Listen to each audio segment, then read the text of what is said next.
ಎಲ್ರಿಗೂ ನಮಸ್ಕಾರ. ನೀವು ನೋಡ್ತಾ ಇದ್ದೀರಾ ಟಿವಿ ವಿಕ್ರಮ. ನಾನು ಮುಮ್ತಾಜ್ ಅಬ್ದುಲ್ ನೆಲ್ಲಡ್ಕ.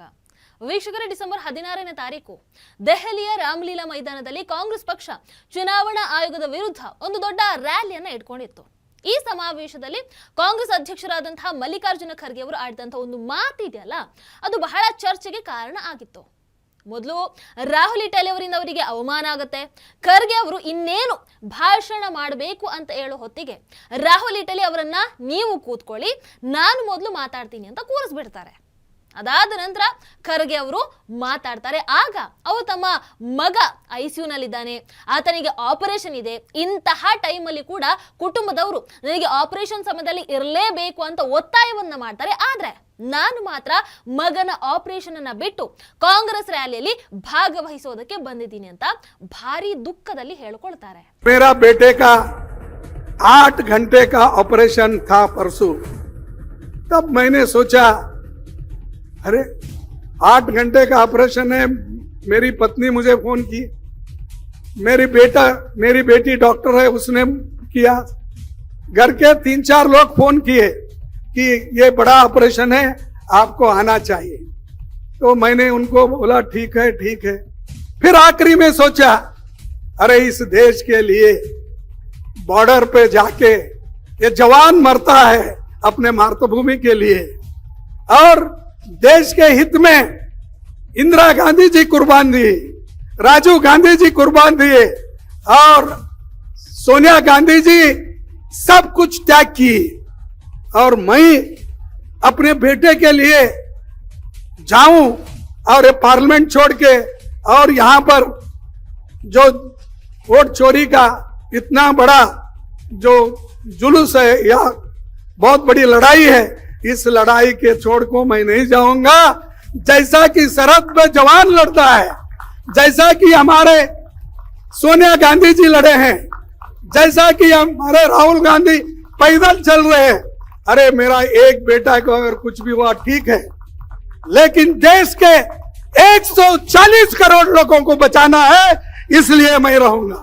ಈ ಮಾತೊಂದು ಸ್ವಲ್ಪ ಆಳವಾಗಿ ಗಮನಿಸಿದಾಗ ಇದು ಕೇವಲ ಪಕ್ಷದ ಮೇಲಿನ ನಿಷ್ಠೆ ಮಾತ್ರ ಅಲ್ಲ, ಬದಲಾಗಿ ಖರ್ಗೆ ಅವರು ಅನುಭವಿಸ್ತಾ ಇರುವಂತಹ ಆ ಅವಮಾನದ ಬಗ್ಗೆ ಕೂಡ ಅವರ ನೋವನ್ನ ಅಲ್ಲಿ ತಿಳಿಸುವಂತ ಪ್ರಯತ್ನವನ್ನ ಮಾಡಿದ್ದಾರೆ ಅನ್ನೋದು ಇಲ್ಲಿ ಅರ್ಥ ಆಗತ್ತೆ. ನೋಡಿ, ಓಪನ್ ಸ್ಟೇಜ್ 106 ಮಂದಿ ಅಲ್ಲಿದ್ದಾರೆ. ಆದ್ರೆ ವೇದಿಕೆ ಮೇಲೆ ಖರ್ಗೆ ಅವರು ಇನ್ನೇನು ಮಾತಾಡಬೇಕು ಅಂತ ಎದ್ದಾಗ ರಾಹುಲ್ ಇಟಲಿ ಅವರನ್ನ ತಡೀತಾರೆ. ರಣದೀಪ್ ಸಿಂಗ್ ಸುರ್ಜೇವಾಲಾ ಅವರು ಮಲ್ಲಿಕಾರ್ಜುನ ಖರ್ಗೆ ಅವರು ಈಗ ಮಾತಾಡ್ತಾರೆ ಅಂತ ಹೇಳಿದಾಗ ರಾಹುಲ್ ಇಟಲಿ ಅವರು ಮಧ್ಯದಲ್ಲಿ ಎದ್ದು ನಿಂತು ಖರ್ಗೆ ಅವರನ್ನ ತಡಿತಾರೆ. ಆಗ ಪಾಪ ಅನಿವಾರ್ಯವಾಗಿ ಖರ್ಗೆ ಅವರು ಮತ್ತೆ ತಮ್ಮದೇ ಆಸನದಲ್ಲಿ ಕೂತ್ಕೊಳ್ಬೇಕಾದಂತ ಪರಿಸ್ಥಿತಿ ನಿರ್ಮಾಣ ಆಗತ್ತೆ. ಅದಾದ ನಂತರ ಖರ್ಗೆ ಅವರು ಅಂದ್ರೆ ರಾಹುಲ್ ಇಟಲಿ ಮಾತಾಡಿದ ನಂತರ ವೇದಿಕೆ ಮೇಲೆ ನಿಂತು, ಅಲ್ಲಿ ರಾಹುಲ್ ಇಟಲಿ ಇದ್ರು, ಪ್ರಿಯಾಂಕಾ ಇದ್ರು, ಸೋನಿಯಾ ಇದ್ರು, ಅವರೆಲ್ಲರೂ ಇರ್ತಾರೆ. ಆ ಸಂದರ್ಭದಲ್ಲಿ ಅವ್ರು ಮಾತಾಡ್ತಾ ಹೇಳ್ತಾರೆ, ನನ್ನನ್ನು ನೀವು ಈಗ ಮಾತಾಡೋದಕ್ಕೆ ತಡೀತಾ ಇದ್ದೀರಾ, ಆದರೆ ನನ್ನ ಮಗ ICUನಲ್ಲಿ ಇದ್ರೂ ಕೂಡ ನಾನು ಕಾಂಗ್ರೆಸ್ಸಿಗಾಗಿ ಇಲ್ಲಿ ನಿಂತಿದ್ದೇನೆ ಅಂತ. ಅಂದ್ರೆ ಇಂಡೈರೆಕ್ಟ್ ಆಗಿ ಖರ್ಗೆ ಅವರು ಗಾಂಧಿ ಕುಟುಂಬದ ಬಗ್ಗೆ ಬೇಸರವನ್ನ ವ್ಯಕ್ತಪಡಿಸ್ತಾರೆ. ವಿಚಿತ್ರ ಅಂತಂದ್ರೆ ಇತ್ತೀಚೆಗೆ ದೆಹಲಿಯಲ್ಲಿ ನಡೆದಂತಹ ಕಾಂಗ್ರೆಸ್ ಕಾರ್ಯಕಾರಿ ಸಮಿತಿ CWC ಮೀಟಿಂಗ್ ಅಲ್ಲಿ ಕೂಡ ಇಂಥದೇ ಒಂದು ಘಟನೆ ನಡೆಯುತ್ತೆ.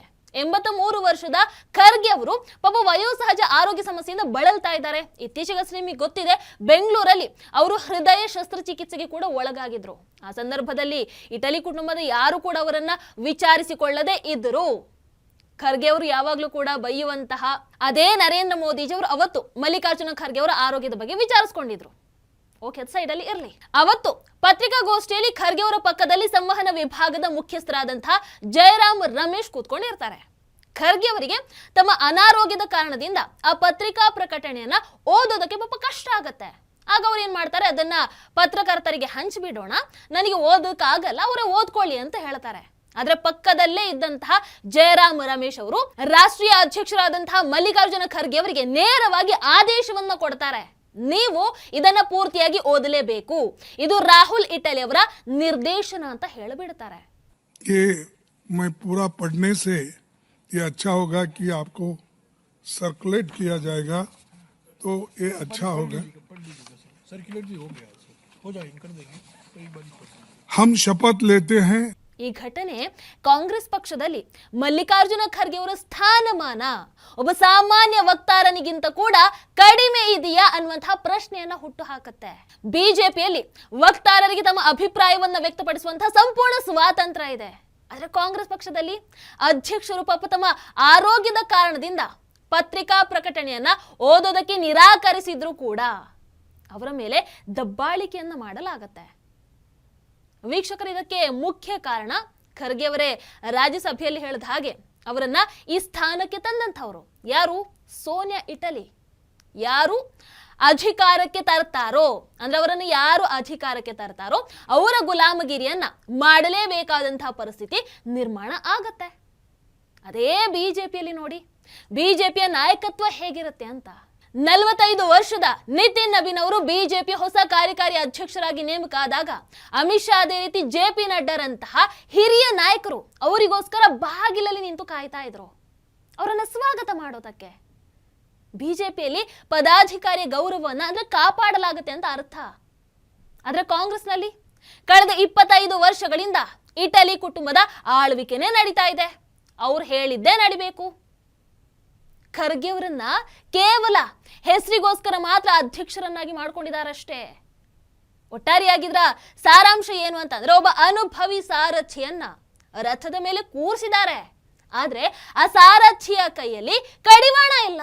ಹಿಂದಿರುವಂತಹ ಮಾಲೀಕರು ಅಂದ್ರೆ ಅವ್ರು ಹೇಳಿದ ಹಾಗೆ ಮಾತ್ರ ಈ ರಥವನ್ನ ಓಡಿಸಬೇಕಾದಂತಹ ಅಸಹಾಯಕತೆ ಇವರಿಗಿದೆ. ಏನು ಮಾಡೋಣ ಗೊತ್ತಿಲ್ಲ ಇದು ಎಲ್ಲಿವರೆಗೂ ಹೋಗಿ ತಲುಪುತ್ತೆ ಅಂತ. ನಿಮಗೇನನ್ಸುತ್ತೆ ಕಮೆಂಟ್ ಮಾಡಿ ತಿಳಿಸಿ. ನಮಸ್ಕಾರ. ಟಿವಿ ವಿಕ್ರಮ, ದೇಶ ನಿಮ್ಮ ಕೈಯಲ್ಲಿ. ಈ ಕಾರ್ಯಕ್ರಮ ನಿಮಗೆ ಇಷ್ಟ ಆಗಿದ್ದಲ್ಲಿ ಲೈಕ್, ಶೇರ್ ಹಾಗೂ ಕಮೆಂಟ್ ಮಾಡಿ. ಟಿವಿ ವಿಕ್ರಮದ ಕಾರ್ಯಕ್ರಮಗಳನ್ನು ನಿರಂತರವಾಗಿ ವೀಕ್ಷಿಸಲು ಸಬ್ಸ್ಕ್ರೈಬ್ ಮಾಡಿ, ಬೆಲ್ ಐಕನ್ ಒತ್ತಿ.